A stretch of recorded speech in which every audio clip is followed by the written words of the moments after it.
welcome, willkommen, bienvenue, wherever you are in the world, and welcome to the third event in the Trilogue series of Digital Europe on the transatlantic agenda. There is no doubt that we face a great opportunity of really restarting, and I would say, maybe just saying it was been a bit of a bump in time, but there is really a chance of working together with the EU and the US on the digital agenda. Digital used to be something for geeks in the basement. Today, it is one of the most significant drivers of growth, of innovation, but also of disruption in the world. Our supply chain are highly linked, and the digital has an impact on all citizens. Whether you have the skills or not will be important for your future, and how your privacy or, for example, the access to networks will determine your success of your job and your education. I think the pandemic has really shown that.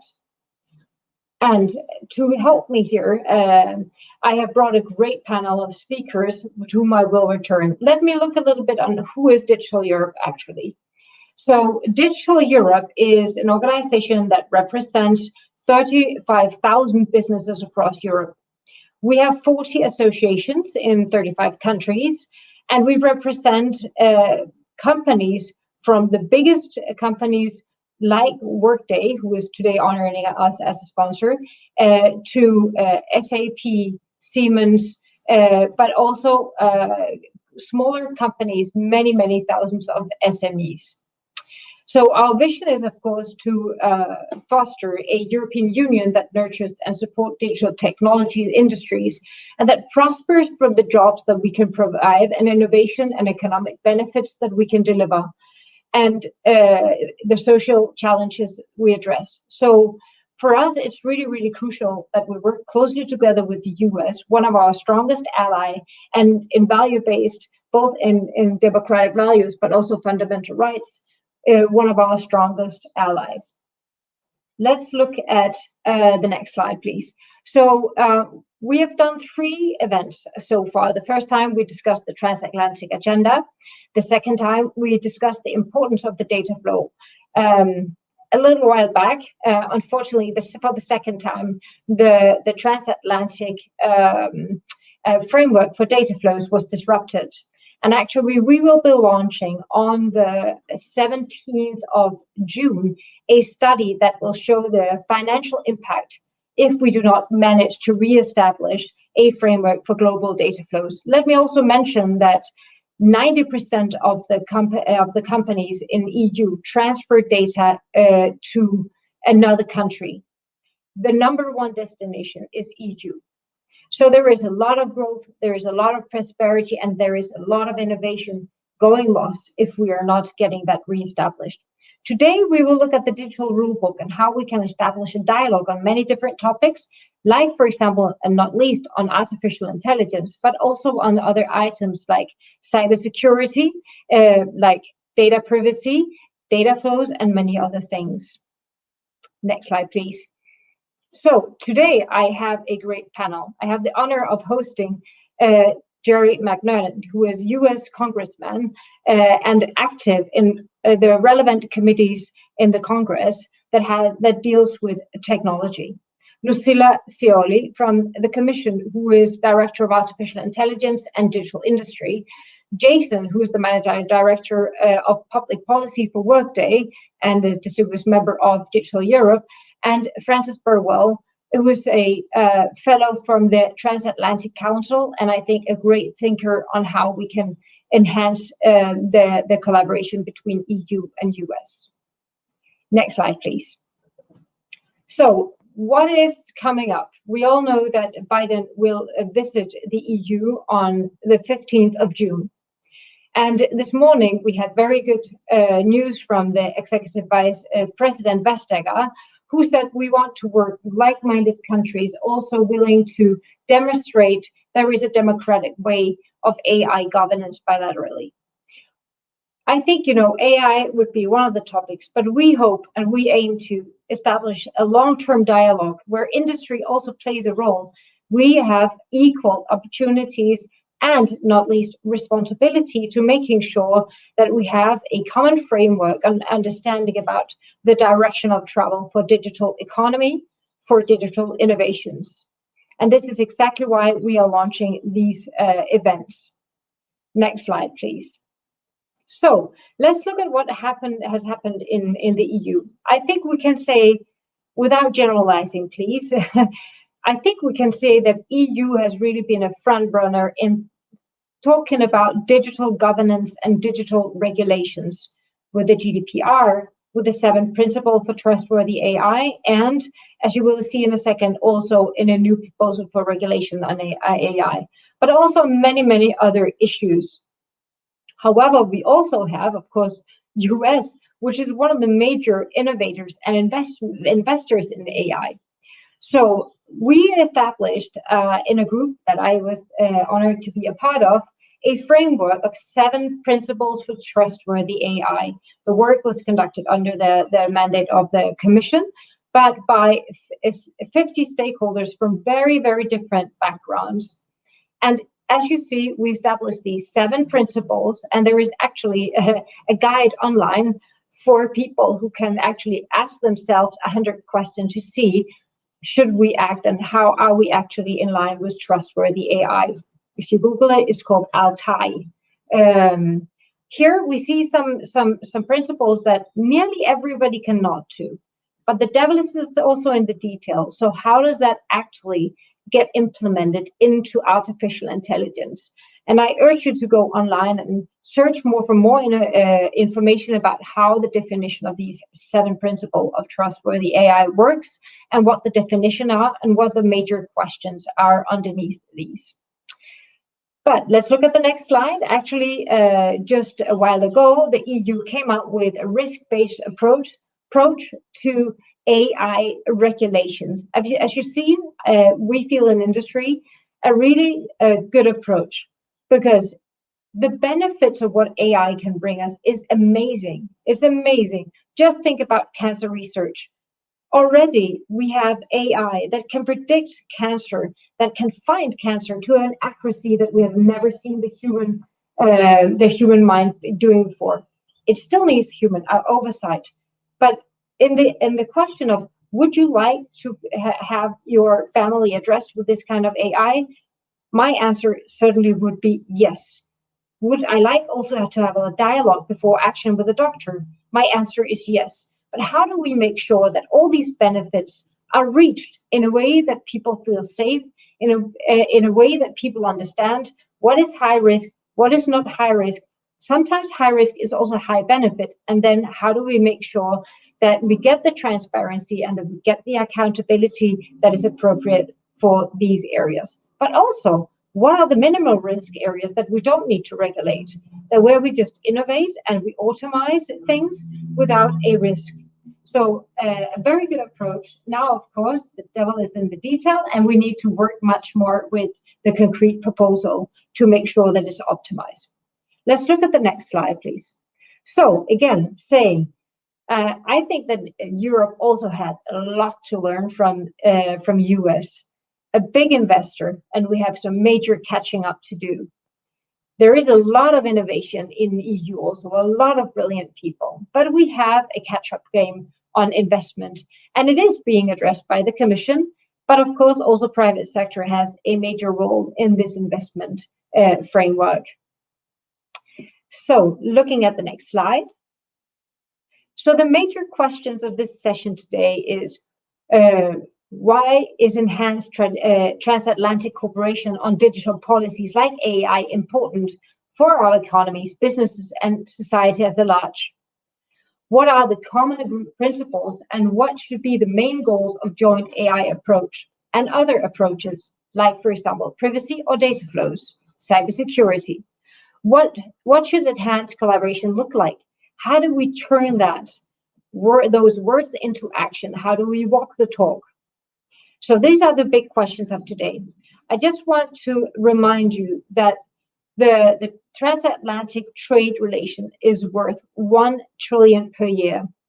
The biggest growth driver for the economy is digital. And the people that will succeed in this, or the nations that will succeed in this digital transformation, will also shape the future for a better world for the citizens. Let us begin now with turning to my first honorable guest, Congressman McNerney. Much honored to have you here today. And I think we need to unmute you. Thank you. Thank you so much. It's an honor to be here. There's a lot we can learn from each other, and the more cooperation that we have, I think, the better off we're all going to be.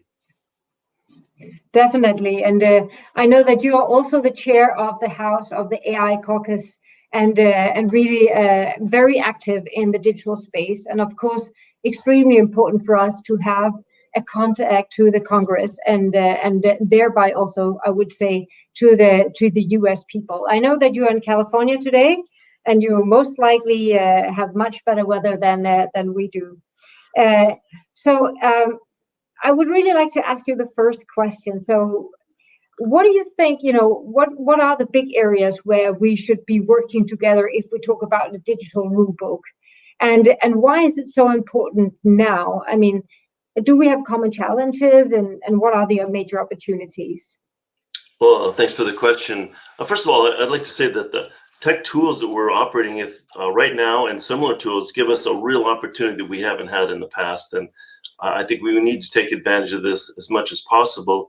But we have a growing set of similar challenges, such as privacy, such as content moderation, and I think it's important for us to look at how each other are attacking these challenges. But the possibilities are enormous. If we can work together and join investments in research and development, we have some of the sharpest minds in the entire world, some of the best academic institutions, government institutions and laboratories, and our businesses. So if we design a way to cooperate, then I think we can just deliver amazing results. But there's a real strong urgency because the technology is developing rapidly and needs guardrails to prevent abuse and to ensure efficient use of our finite resources. And we're also facing fierce competition from our ideological rivals that would like to see their vision of the world adopted as world standards. So we have significant opportunity, and we have big challenges that need to be addressed in a common way. Thank you so much. So how do you see the transatlantic policy coordination or collaboration evolving on artificial intelligence? Well, I think today's forum is a perfect example of what's needed. The more that we work together, the more that we develop trust, and the more that we have sessions to share ideas, I think the better our ideas are going to be, the better the results are going to be. So I see this as an excellent starting point, and I want to see us continue these kinds of forums involving not only myself in the Congress, but as many people as we can get involved and work together to establish a set of frameworks or principles that we can agree on and work together, both to give our businesses a sort of rules of the road so that they have an idea of what's going to be allowed and what isn't going to be allowed. And in those situations, they'll be able to find the investments to move forward. So I'm very excited about this, what's happening today and the future that we have together. So thank you so much. So maybe, I mean, you are also chairing a very important committee, the Caucus of AI. So can you talk a little bit about the work? Have you studied the work of the EU? I mean, for many Europeans, I think the US is really kind of how do you say, have done a great job in AI. You're investing a lot, you have a lot of innovations, but on the regulatory side, I mean, are you also looking at what is happening in the EU, and how do you see that work? Well, yes, I am chair of the Artificial Intelligence Caucus in Congress. And the purpose of the caucus really is to provide information to other members of Congress that aren't really involved to the level that I am and their staff, so that we can make informed decisions together. Some legislation has come out of this caucus and its environment, including my AI and Government Act, which was signed last year, and will create a center of excellence in the government and will be a resource to all of the agencies in the federal government. But that's just the first step. Beyond that, Congress is now more inclined, because of that kind of work, to provide resources for R&D and academia and business. We're certainly studying the Digital Services Act and the Digital Markets Act. They're not simple documents, as you're well aware, and we're also tracking the continuing development of the GDPR. But I think more frequent meetings is going to be helpful to motivate myself and other policymakers on both sides of the Atlantic to be familiar with each other's work. Thank you so much, and so do we certainly hope, and of course, as an industry, we have a role to play here, and to also provide the information and input that you need. Thank you so much, Jerry. Let me bring on also the next speaker, Lucilla Sioli, who's Director for Artificial Intelligence and Digital Industries, with whom I've also worked very closely on the high-level group for artificial intelligence. So now looking at the recent proposal of the European AI Act, I mean, what do you consider the most important elements for the EU perspective on the joint AI strategy? The joint AI strategy, I guess you mean a joint strategy with the United States. So exactly. Yes. So well, first of all, we have been discussing with representatives from the United States for a long time. Even in the high-level expert group, if you can remember, there were also representatives of US companies, for example, and not only US, but also from other countries. And so I think it's been 3 years during which we have been constantly dialoguing with the other side of the Atlantic.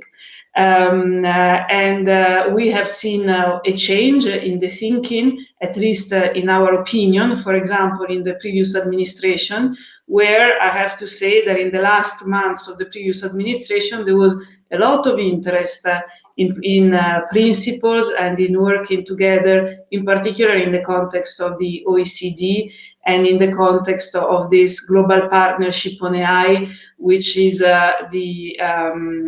which was started at the G7 by France and Canada, but which of course involved the European Union and the United States.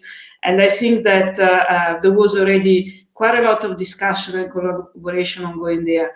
Now there is a new administration, and I sincerely hope that soon everything will be in place for starting and restarting the discussion. In December there was a joint communication which actually foresaw the design of a transatlantic agreement on artificial intelligence. And we are, of course, starting to think what can we put in this transatlantic agreement on AI. And some ideas are emerging. For example, standards is a typical important area of collaboration for AI. I think that the United States are very advanced, in particular for standards for what concerns facial recognition, for example, because they have NIST, which is an excellent organization also from this point of view. And we are very interested with our regulatory framework, which is based on a product market approach to the development of standards, exactly to facilitate the implementation also of our regulatory framework. And I think that we have come forward with the regulation, but we have seen that in the United States there have been many proposals also at the level of state on facial recognition, on recognition of bias in certain applications. So I think that the soil is very fertile. I'm sorry, but I'm having a mosquito in front of me.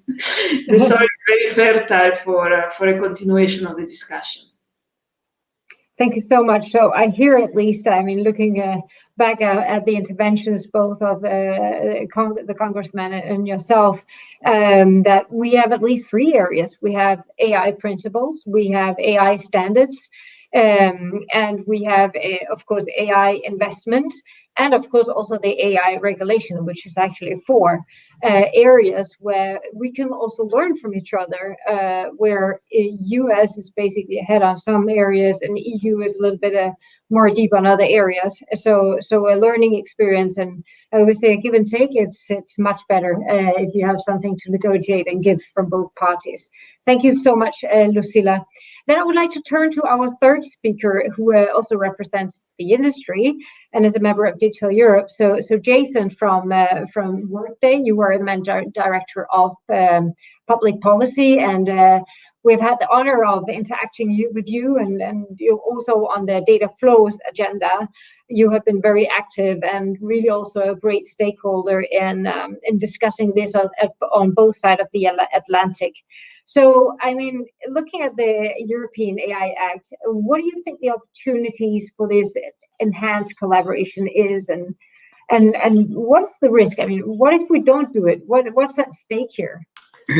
Thanks so much, Cecilia, and thanks so much for the opportunity to participate in this great event today with such a great panel. You know, the EU should really be commended for proposing the AI Act. You know, at Workday, we have called for horizontal regulation of AI because fundamentally, people won't use technology that they don't trust. And so we have to have a common baseline of rules and standards that help establish that trust so that we can have the uptake of AI, so we can have the economic growth, Cecilia, that you were talking about in some of your earlier slides. So I think there's a great opportunity here. When we look at it from a transatlantic perspective, what I think is really important is to take a common approach. I think, first of all, because lots of companies have operations on both sides of the Atlantic and indeed elsewhere in the world, like we do. And secondly, as Congressman McNerney mentioned, there are other actors who might take a different approach to regulating it, who might have different goals. And you know, to bring together, you know, like-minded democracies who have a common vision of both about protecting fundamental rights and, you know, enabling innovation and growth is important. And so as we think about that, we think the AI Act is a good step. You know, in the US last year, legislation was passed calling on NIST to do a AI framework, which will be helpful. But fundamentally, the U.S. Needs to continue to advance its work in this area. The EU is a little bit ahead, I think, in terms of thinking through regulation, thinking through principles. And then the final point that I'd make is that both Lucilla and Congressman McNerney have talked about the importance of standards. And I think standards are going to be really important, because even as you have a horizontal AI regulation, you're going to have particular rules that apply to different fields, whether the AI is embedded in a car, whether it's standalone software like Workday provides. And we'd love for those standards to be broader than just EU. We'd love for them to be international standards to help create that common approach. So I got to unmute myself, sorry. So Jason, just maybe one follow-up question here right away. So, I mean, there are also great opportunities for co-investment, right? I mean, what are the areas? Can you mention some of the areas that you would see would be really enhancing benefits for both sides on investment, research, and development? Sure, no, I'd be happy to. Look, I think as we look at AI, I think continued investment in how algorithms operate, how you are able to take data and create new insights. Right? We've always thought about AI as a technology that provides better predictions, which, when combined with human judgment, lead to better decisions. So continuing to refine that, to think about how you address issues of fairness, to think about how you address issues of accountability, to think about how you, for example, might do AI impact assessments. All these are areas that are important to create an environment of trust. So and I think are areas in which both the EU and the US are aligned in their ultimate goals. Thank you. Thank you so much. So now turning to the fourth speaker, Francis Burwell. You are a distinguished fellow of the Atlantic Council. It is one of those think tanks that make sure that we keep, in spite of different leaders and different industry players, you make sure the long-term perspective is always taken care of. And thank you so much for that. So maybe a question to you. You have written extensively about the need for collaboration and coordination on the tech issues, and and also on the divergence, but really the value sharing of EU and US. I mean, how do you see the next steps? What are the key areas of corporations, and what are the next steps now? So I think that the first thing to understand is that the upcoming US-EU summit, which is on June 15th, will be key in launching greater cooperation, greater collaboration between the United States and the EU on tech and digital issues. I'm not expecting any huge agreements there, but I think that summits are important for giving a major, obviously high-level political push to efforts, and to underscoring that the US and the EU are in the same boat on these issues and not ready to be divided. Too often, the press coverage and sometimes the rhetoric is a little bit more focused on the divisions between us.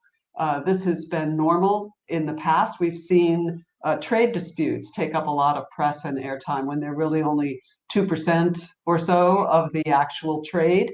And I think we do need to focus, as Digital Europe has done, on the actual connections, the digital connections, and the value of those connections, both in terms of our lifestyles and our standards of living, but also our economies. So I'm thinking that there are going to be three areas of potential collaboration. One is AI, as everyone has been talking about, and the launch or the beginnings, laying the groundwork, preliminary discussions on a US-EU AI accord.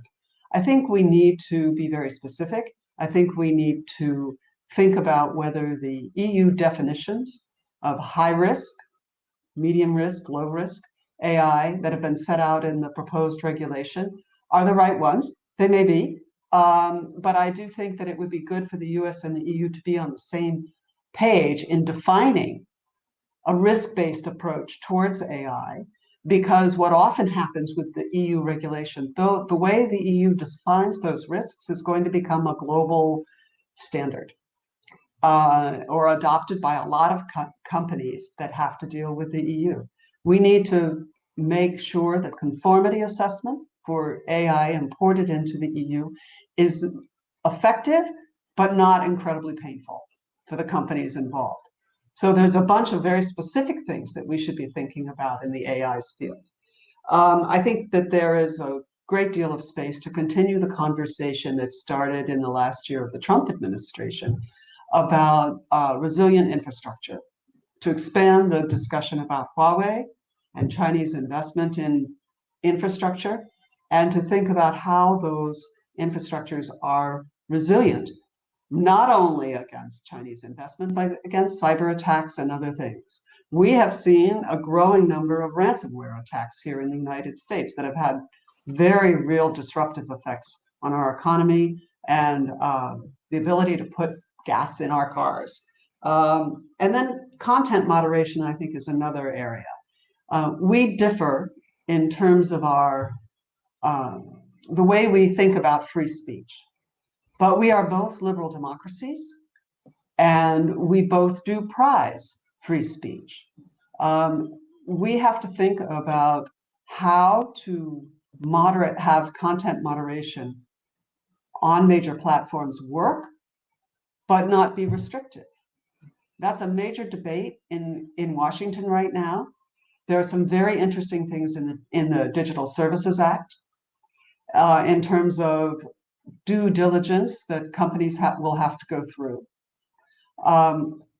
There are also issues about algorithms and how to protect intellectual property while also ensuring that people are not guided down odd rabbit holes.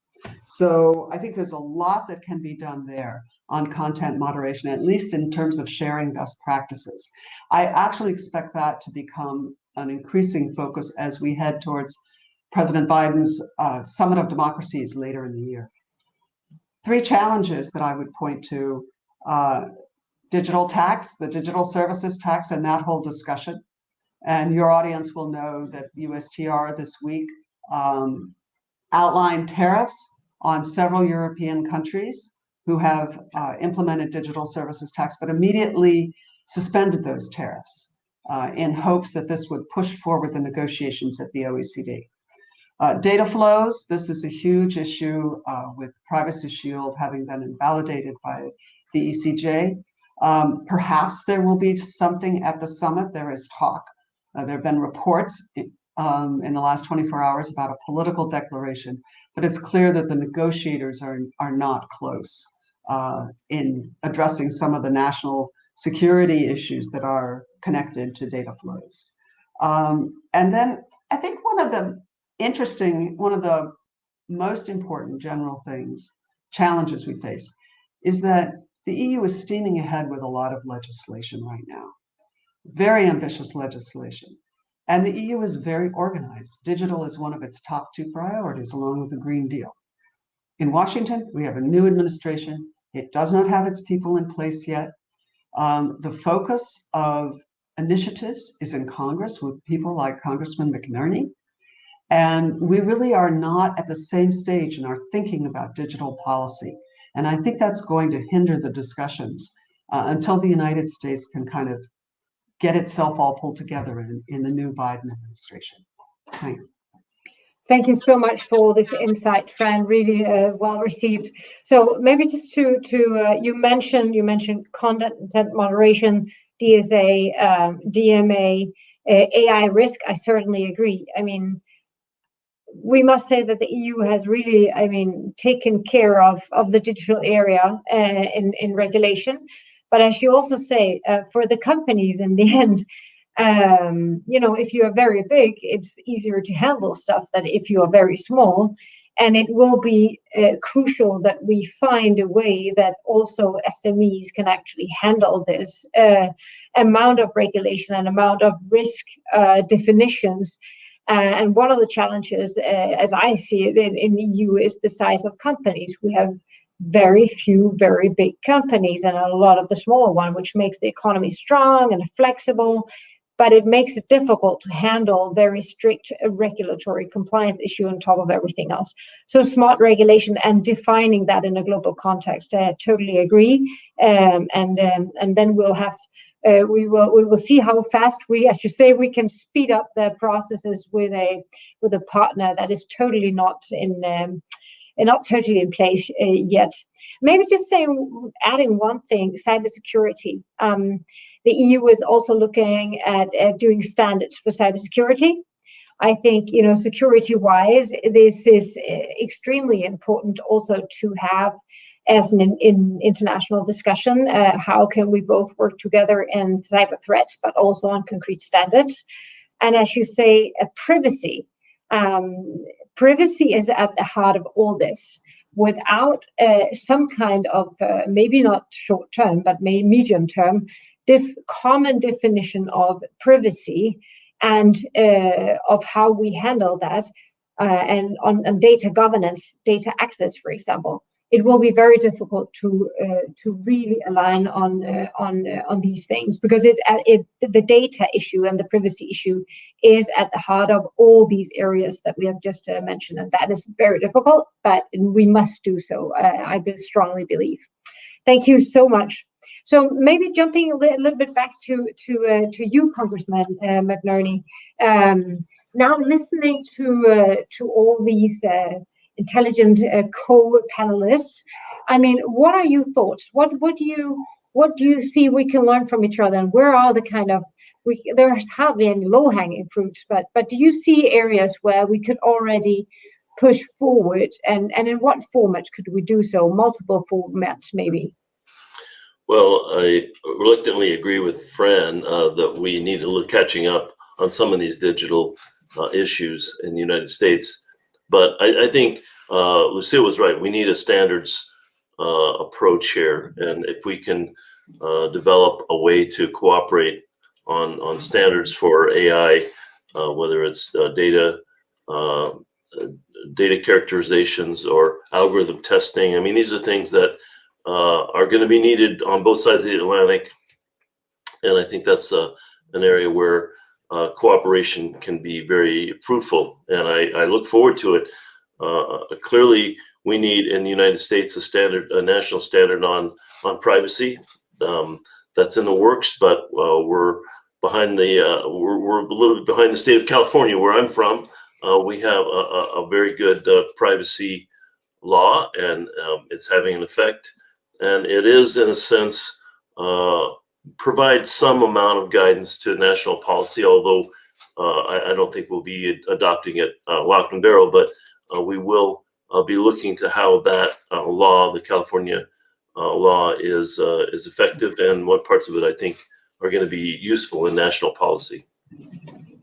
Thank you so much, and hopefully we will also be able on our side to facilitate even more discussions, also maybe with yourself and the Congress and the AI Caucus and the group in the Parliament that is actually set down in the EU Parliament, a group for artificial intelligence also.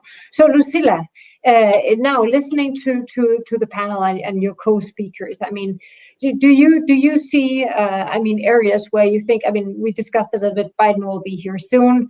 We're hardly going to do like a launch of a new framework for data flows, but it sounds like there is political will. I mean, but are there areas where we can start while we wait for results in the other areas? And how do we solve all these problems in the meanwhile? You know, industry is working and innovations are happening, and how do we get up to speed? And what do we address first? Well, I think you know, in the Commission, we need to address all these different areas together. I have to say that if you see this wave of registration from the European Commission, is because this is how the cycles of the mandates of the Commission work. So we tend to make legislation at the beginning of the mandate so that we can pass it through for the rest of the time when these mandates, you know, are limited to a few years' time. So we need to address them all together because they're all interlinked, I think. When it comes to artificial intelligence, we certainly have the opportunity through this transatlantic agreement to work together. The dialogue in the European Commission is only starting, in the sense that what we have on the table is the European Commission proposal. Now, we also have to discuss with the European Parliament and with the European Council of Member States before we can arrive to a final proposal from the side of the European Union. So what we have on the table is not the final proposal yet. And this process takes 1.5 years, maybe it will take up to 2 years. So we will have time to discuss also with international partners. But we cannot wait very long, as you can understand, because we have to define this legislative framework. I see questions on the chat about can we define the high-risk use cases? I think that was the question. And indeed, if we had the same understanding or the same choice of high-risk use cases, already that would be a great step forward, I think, for our transatlantic collaboration. So we are very willing and open to work with all the like-minded countries. We do that bilaterally with you. We do it with Japan. We do it with other countries. But we are also willing to work in the multilateral forum. For example, the definition of artificial intelligence we have in our regulatory framework is the definition of the OECD. And so many countries have already agreed to that. Then we have an annex with a list of techniques that would be included in that definition, and maybe not everybody will agree to that, but I think that the starting point, we have tried to put some basis at least to start our international dialogue. Thank you so much, Lucilla. Yes, and thank you also. We have a question from the audience from Dan Capria, who is the co-founder of Providence Group, who asks, how do we work with the EU to ensure regulatory framework on AI does not define high risk too broadly? And thank you for doing your contribution to answering that question, Lucilla. Let me turn to you, Jason. I mean, how do you see we can work on that? Do you have an answer for Dan on how to work on this? Well, Dan always has very thoughtful questions, and this certainly is no exception. I think the commission did a nice job in identifying the categories of things that are high risk, right? They were focused on things that impact fundamental rights, things that, either cause physical harm to people or that, can impact, their daily lives in ways that are meaningful. And I think it's important, right? Because it's important to take a risk-based approach to AI regulation to make sure that the requirements we impose on the technology are proportionate to the potential, harms and the potential benefits that it offers, because you don't want to inhibit innovation. To Dan's point, I think there's an opportunity as the regulation goes through the legislative process, I think, to get a little bit more concrete about the definitions, to get a little bit more specific about the areas we think are high risk. To take one example, at Workday, we're very interested in the employment category because we're a provider, among other things, of human capital management services. And, so we would certainly think that, use of AI and ML and things like recruitment probably fall within the scope of the regulation. But there are other things that relate to perhaps to candidates that don't. For example, we have a product or service that's a skills miner. I can submit my resume, and it would say, Jason, you say you have a skill of public policy. Maybe you also have a skill of government affairs that's closely related. And I have the choice of adding that to my digital resume or not. And that doesn't seem to be high risk, but it still might be something that occurs in the recruitment or applicant areas. And so I think, again, the commission's done a great job in terms of identifying the categories. And I think there's just, further work that we can all do in terms of specificity to get that right balance between innovation and trust. Thank you so much, Jason. And I think we can also say that, Workday and many of our other members are really working on that now to feedback to the commission, our feedback on how to do more specific definition, etc. So maybe turning to you, Fran. So, Fran, we've heard a little bit, you say, maybe US has some catching up to do. What about this Trade and Tech Council? Is it like the buzz on the US side also? Here everybody speaks about it, right? But is it? So you need to unmute yourself, Fran. Is it also? Are people talking about it? Are we ready? And what should be in there? I think it's very definitely been under consideration, both at the State Department and the White House, looking at the summit coming up and whether this is something that they want to launch, whether it will be specifically the Trade and Tech Council that is proposed in the agenda, the joint agenda for the US-EU agenda for global change that has been proposed. I'm a little skeptical. You never, when you put something like that on the table, you never get everything that you want. I would be concerned if they end up with a situation where they're putting together the issues we've been discussing today with Boeing Airbus, for example, and some of the other trade issues that have been going on for quite a while. I don't think this is something that should be limited to DG Trade and the US Trade Rep's office. We have, I think, a really wide-ranging discussion going on. And I think one of the real benefits of whether you call this the Tech Council or the Digital Council or whatever, I think it provides a place where the top level, ministerial levels, can get together and say, these are the issues we need to address. We need to figure out a way that our definitions about AI and that our assessments of what is dangerous or not, what is a high risk or not, coincide, or at least are in the same ballpark, and can then assign things to other technical experts to work on. We need to have that kind of political impetus to move this transatlantic discussion forward. And I think that that impetus has to include not only politicians and officials in the executive branch and in the commission, but also it has to include business, because this is an area where officials say what they want to have happen, but it's business that actually makes things happen. And through the innovation, we'll actually change the way we think about AI and what the different risks are with AI, for example, and many other examples. I think it also has to include some legislative input, whether the European Parliament and Congress together are going to be responsible for passing rules. I think it's going to be, for example, very difficult to get an agreement on data transfers without some kind of legal effort in the United States to address the national security concerns that Europeans have brought to the table. And that doesn't happen without Congress. So you have to create a system where business, legislatures, and the government executives, if you will, are all stakeholders in this process to move us forward across a wide range of issues, whether it's content moderation or AI, resilient infrastructure, or even digital taxes, data transfers, even competition policy. Thank you so much, Fran. I totally agree, and this is not a trade issue. It cannot be how do you say, siloed to be described as a trade issue. This is really about the transformation of the whole economy. I mean, in Digital Europe, we have put forward a target saying right now, we will have a growth deriving from the data economy on 3%. We want to double that.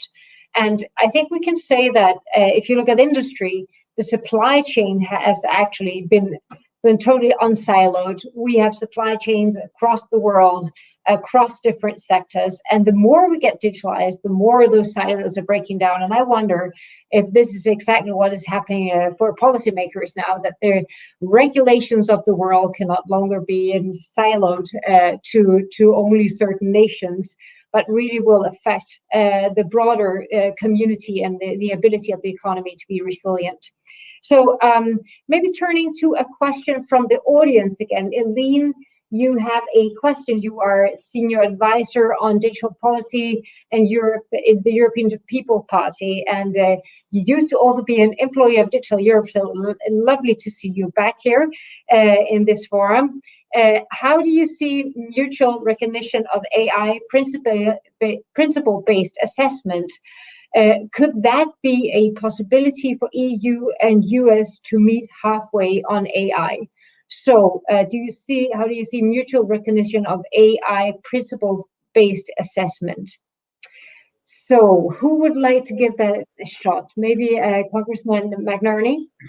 Well, thank you, Cecilia. And a lot of the things that we're talking about are really mutually interrelated. I think Fran's comment about the political push being delivered by the highest executive of the countries, but also that being done in cooperation with the legislature, because without some sort of involvement in the legislature, it's not going to be a sustainable result. And also what Jason was discussing earlier about the definition of high risk. If we define that too broadly, there's going to be significant pushback from industry, and we'll all feel the results of that in the Congress. So what we're talking about is mutually of interest on both sides of the Atlantic. And so because of that, I see there's plenty of opportunity to meet on the AI policies and principles between the viewpoints that might emerge on European soil and the viewpoints that might emerge in the United States. So yeah, I think there's a tremendous opportunity for cooperation, but it's also enhanced by the specter of our ideological rivals trying to take the front stage on this and putting us in the position of wanting to keep up and even surpass that effort. Thank you so much. Jason, do you want to also give a shot at an answer for Eileen? Sure. I agree with everything that Congressman McNerney said about the opportunity here, and I would just add that one of the good things about the AI Act is that, to a large extent, conformity assessments are self-assessments, right? They have to be against the structure and the requirements in the Act. But as I mentioned earlier, NIST is going to work on this AI framework, and so if there's a way to drive convergence, for example, between the NIST AI framework and the obligations of the AI Act, you can imagine that you could have a conformity assessment framework, a self-assessment framework that works across both of them. So I do think there is real opportunity there. Thank you so much. We have another question that is from Thomas Janssen, who is Senior Policy Coordinator at European University Association. And he is asking, looking at what happens on the ground, what are the perspectives to strengthening the ties between EU and US in innovation ecosystems? So I guess this is also about investments and having innovative ecosystems on ground. So maybe Lucilla, turning to you. Thank you. So I think that to strengthen ties between our innovation ecosystems, the first step certainly has to go through increased collaboration in research, for example. Now we have a new, let's say, research framework program called Horizon Europe, which will start. It actually already started, but the first call is coming up in a couple of months' time. And you know, in various areas, the American companies can also participate. So I think that we already have, you know, some research programs which allow the participation of each other. And so it is about thinking whether we need any specific research activity, in this case in the area of AI and in areas that are interesting on both sides. I'm also a great believer of collaboration between universities and exchanges of researchers and also of students between the two sides of the Atlantic. And so, as well as, of course, we need also to create systems to maybe have greater exchanges between companies. Again, I think that the research program, that's where the exchanges happen, because of course, then otherwise we would have some competition issues that kick in. So, yeah, the short answer is, for me, the research programs offer the best opportunity for strengthening the innovation ecosystems. Thank you so much. So a question from me to all of you.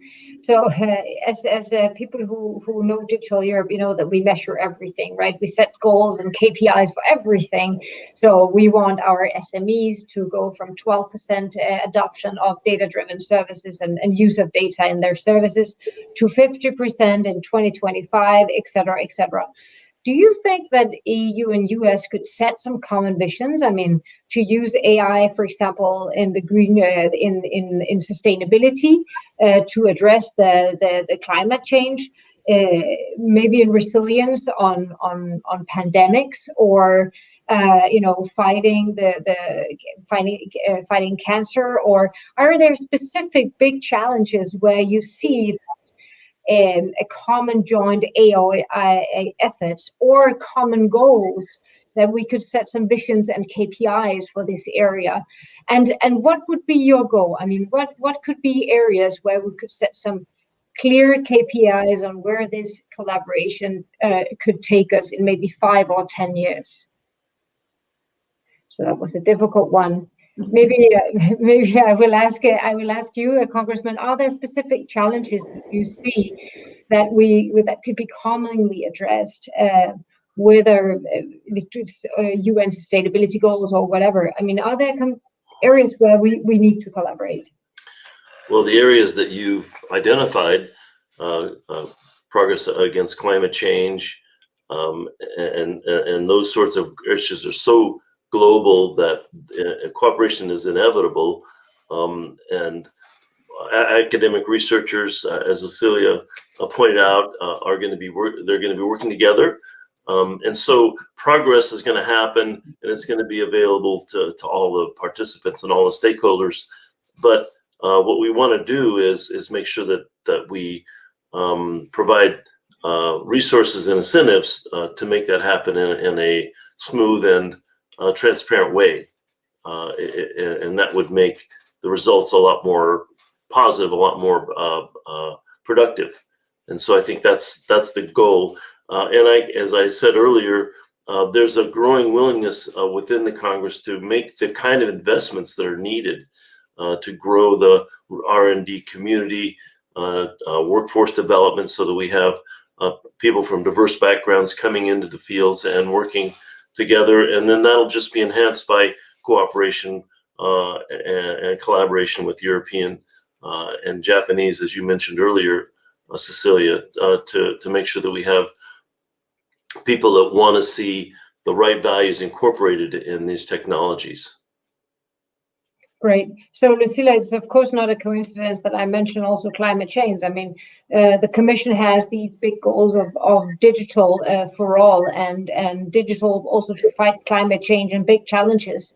Is this one area where you see that could really be of great interest? And how do you see, if you should mention a few KPIs, I know it's a big shot, but if you should give a couple of KPIs, what would be the areas that you would like to see? I mean, what does good look like in 5 years on this? I would say certainly, I mean, this was already mentioned by you, but certainly an increase in the use of artificial intelligence by not only by small, medium enterprises, but even by larger enterprises. Now, we always have our KPIs on the small, medium enterprises because they always have a certain delay in digitizing. But certainly, if we believe that AI is good for our economies and society, then we want to see greater use. And this is why we have our regulatory framework to increase trust and therefore enhance use. So certainly, I would want to see a significant increase in the usage by all enterprises in the European Union. You know, at the moment, it looks like sometimes we are told we lag behind because we don't have the big platforms. But I think that in the industrial use of artificial intelligence, we can make a difference relative to other parts of the world. So I think I would like to see a big increase in there. And of course, we have the Green Deal objectives, as you said it yourself. So important to make sure that we use AI with that objective. Having said that, it's also important at the same time that we try to make our artificial intelligence systems a little bit more energy efficient themselves. So we have a number of, we will have calls in our research program to be able to make them better optimized from the side of software and from the side of hardware, making sure that we have chips and accelerators that are actually more energy efficient. And then maybe just one last word about the KPIs. I think that the area of healthcare is extremely important. You mentioned the pandemic, but it can be on many different areas, on many diseases that we are addressing at the same time, and that are not only local. And so I think that these are obviously areas where international collaboration is essential. Thank you so much, Lucilla. I think, the healthcare point is extremely important. And I know that the European Commission is also facilitating the European health data space. And I know that actually the US has something similar. But how do we enhance AI for the benefit of health of the populations, I think and resilience, not on pandemics and other things, extremely important. Fran, I mean, could you elaborate a little bit on this too? No, I would just point to the importance of things like KPIs, key performance indicators, so that we can look at things like standards, because we had an earlier discussion about standards, but I think really standard setting bodies, global standards on specific things as we move forward. I would like to see a lot more US-EU collaboration on these things so that we have joint standards or compatible standards, and that these become much more the international norm. And I think we're well positioned right now because the current US administration is certainly seeking to re-engage on these issues and to engage in multilateral fora, which were not always the previous administration's cup of tea. So I think that's an important way forward as we look at this. I think, however, that we also need to look at some other performance indicators, and those are more public opinion and public attitude surveys. I think there is still, in important segments of both our populations, concerns and squeamishness, perhaps, is the way to put it, in terms of trust of each other, or particularly European trust of US companies, but also trust of use of the cloud, for example, and trust about the information that you receive online. In some cases, you shouldn't trust it. But I do think that we need to think not just about SMEs and the use of AI. That's important, and it shouldn't be discounted. But we also need to keep our eyes on the public debate about these technologies, because that will be important in ensuring that, especially SMEs, which are often 1 to 10 people, do move forward into the digital age, which can help them so much. Thank you so much, Fran. I certainly agree. Jason, what does good look like in 5 years? And are there specific areas where we should focus?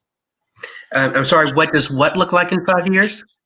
What does good look like? What does good look like?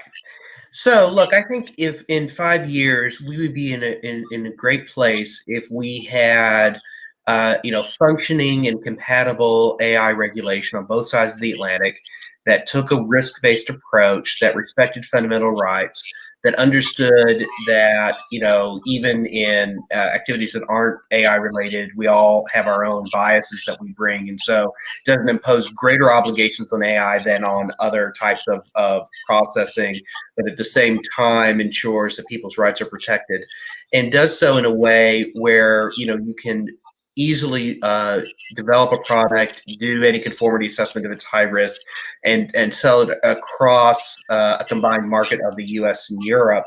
And that creates an AI ecosystem that encourages innovation and development and stands in contrast to some things that more authoritarian countries might do. So again, to return to the point that I made at the start, for people to trust technology, they have to feel like their rights are protected, and creating that framework of trust is what's going to lead to a good outcome in 5 years. Thank you so much. Very concrete. So let me start wrapping up a little bit and look at what the discussion was really taking out from what I can take out from this great discussions. So first of all, I think we can say there is something about a common vision and a common promise that is at the heart of these discussions. When we talk about values, we also talk about fundamental rights. We talk about maybe the biggest growth accelerator in history, which is artificial intelligence and data, and which is also linked to, of course, what we call the fourth industrial revolution. It is what will take the people who have the right skills will have great success in life. It is a promise of equality that everybody would be in there, and that Europe, and of course also US, will deliver to its citizens innovation and prosperity. A lot of this will come from the digital development. So how do we get that common framework, understanding on privacy, on risk, artificial intelligence risk, on content moderation, on privacy, on data access, cybersecurity standards, AI standards, and how do we let data flow freely in a way that we respect the rights of the people, and how can we align that between like-minded? We as an industry see that we play a major role. We are the ones that hold the concrete knowledge on how this works and what it can do. We need to deliver the benefits, whether that is in the climate preventing the climate change, or creating more resilience, whether that is cybersecurity resilience or financial resilience, commercial resilience through innovation and through online.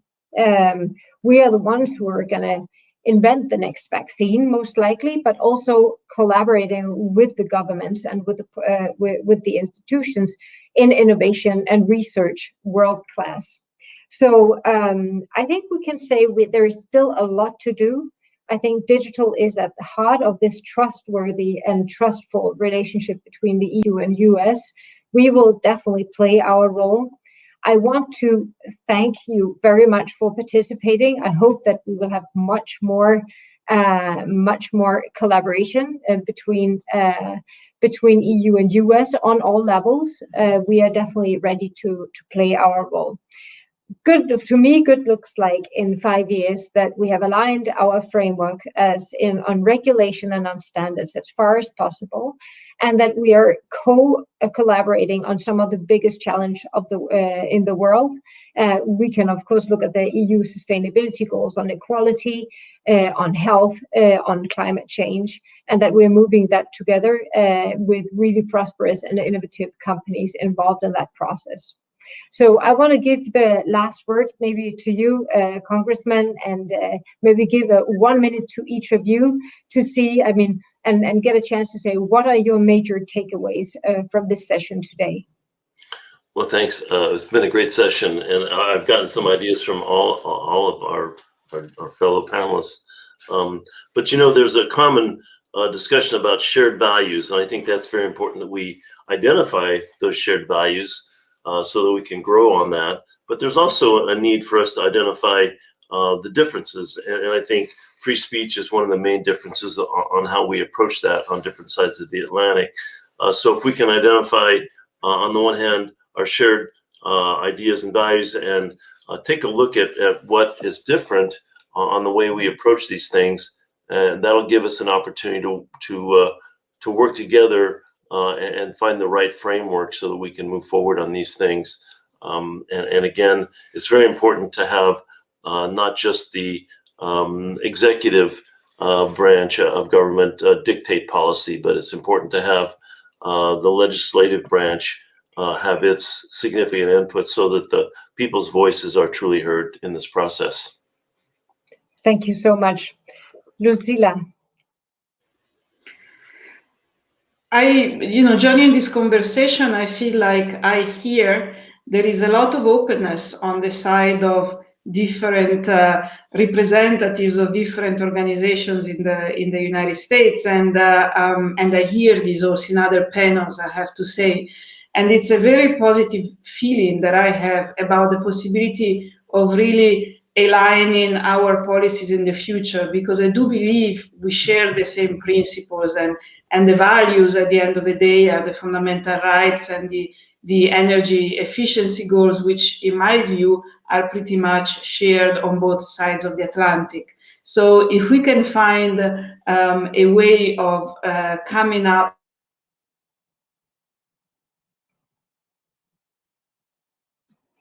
I think we had a cut on Lucilla's. We lost you for 1 second, Lucilla. Okay. There you go again. If we can find a way, you said. If we can find a way to be concrete together in terms of implementation and operationalization of these principles that we share, then I think we are on a very good track for the future. Thank you so much. So, Jason.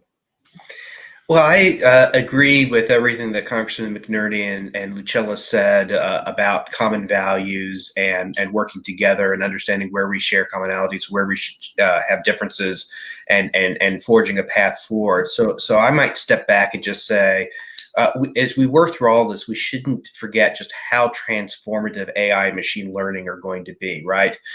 Every decade or so, we have a new technological advance, whether it's the internet, whether it's the mobile phone, that really transform our lives. It's hard to believe that before 2007, right, none of us were carrying around like little mini computers in our pockets. And I think AI and ML have the same potential. And so through the combination of investment, through smart regulation, we can really realize benefits that help address a whole range of societal challenges and make our world a better world to live in. And so I don't want us to lose sight of really the transformative power of AI and ML. Yeah, let's keep the benefits and the visions and the KPIs to go the right place, fresh in mind at all times. And as the Congressman McNerney said, we also need to identify the differences, right? And that's the devil's in the detail. But where there is a will, there is a way. Fran, what are your major learnings and taking out of this session today? So I am really struck by the goodwill and the desire to do something and to approach issues like AI without thinking of it as transatlantic competition, but more transatlantic cooperation. Obviously, there'll be competition between particular companies, et cetera. But I think the other takeaway is the need now to focus on the nitty-gritty, to figure out, to get specific, and to figure out how to reduce tensions on areas like tax, data transfers, competition policy, to create a better understanding of each other's perspectives in those areas, rather than just using kind of a megaphone across the Atlantic to talk about them. And to also build more cooperation, whether it is research partnerships, as Lucilla recommended, or other things such as a real focus on AI and an AI accord. And my third takeaway would be, none of this happens without top-level political blessing, pressure, whatever you want to say. We can talk, especially since I'm in the think tank community, we can talk all day about the importance of these issues. But we need the political leadership on both sides of the Atlantic to say, okay, it's time to address these issues. And we need some kind of ongoing forum that is comprehensive and continuing, that will allow our leadership to identify the key issues and give them the political push that they need to move forward. Thank you so much. So let's hope that we will be here in 1 year discussing again, and that we have our Transatlantic Tech and Trade Council discussing all these big areas and aligning on the long-term journey. I want to thank you sincerely for your contributions and for joining this Digital Europe discussions of very, I believe, crucial importance for our societies. Thank you so much, Congressman McNerney. Thank you, Lucilla, and thank you, Fran, and thank you, Jason. Thank you so much for your contributions. Thank you.